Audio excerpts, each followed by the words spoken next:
Good morning বন্ধুরা। তো সকাল সকাল আমি চলে আসলাম ফলি মাছ নিয়ে। তো দেখুন রান্নাটা কত সুন্দর হয়েছে, কালারটা খুবই সুন্দর হয়েছে। তো দেখুন কিভাবে রান্নাটা করেছি।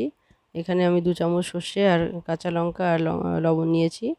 তো এগুলোকে আমি পেস্ট করে নেব। তো দেখুন এখানে আমি লবণ হলুদ মাখিয়ে নিয়েছি মাছগুলোকে। তো এখানে আমার মশলাটা রেডি হয়ে গেছে। আমি সর্ষে বাটার সঙ্গে এখানে কাশ্মীরি লঙ্কা আর হলুদ মিশিয়েছি। তো এখন আমি মাছগুলো ভাজতে শুরু করে দিয়েছি। তো দেখুন মাছগুলো আমার ভাজা হয়ে গেছে। তো এই মাছগুলোকে বেশি কড়া করে ভাজবো না, কারণ কড়া করে ভাজলে এই মাছের স্বাদ থাকে না, মাছগুলো স্বাদ একটু কমে যায়। তো দেখুন এখানে আমি কড়াইয়ের মধ্যে তেল দিয়েছি। এখন আমি কাঁচা লঙ্কা দিলাম 4টে আর কালো জিরা ফোড়নে দিলাম। তো এটা আমি কড়া করে ভাজবো না।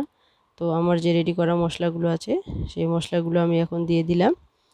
তো দেখতে পাচ্ছেন বন্ধুরা, তো এখানে আমি যে মশলার বাটি আছে সেই মশলার বাটি ধুয়ে আমি সামান্য পরিমাণ জল দিয়ে দেবো। তো মশলাটা আমি বেশি কষাবো না, কড়া করে ভাজবো না, কারণ কড়া করে ভাজলে যে এই মশলার যে স্বাদ সেই স্বাদটা আর থাকে না, নষ্ট হয়ে যায়। তো এটা হালকা করে ভাজলেই বেশি ভালো লাগে।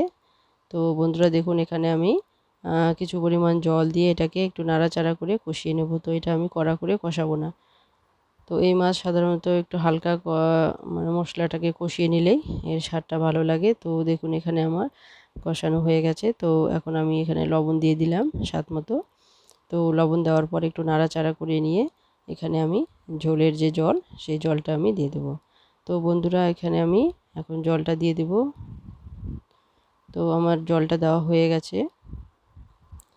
তো যেহেতু আমি এটা গায়ে মাখা করব না, তাই আমি একটু জল বেশি করেই দিয়ে দিলাম।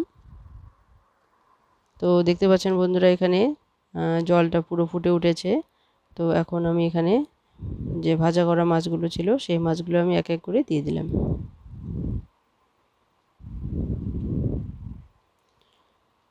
তো দেখতে পাচ্ছেন মাছগুলো দেওয়া হয়ে গেছে।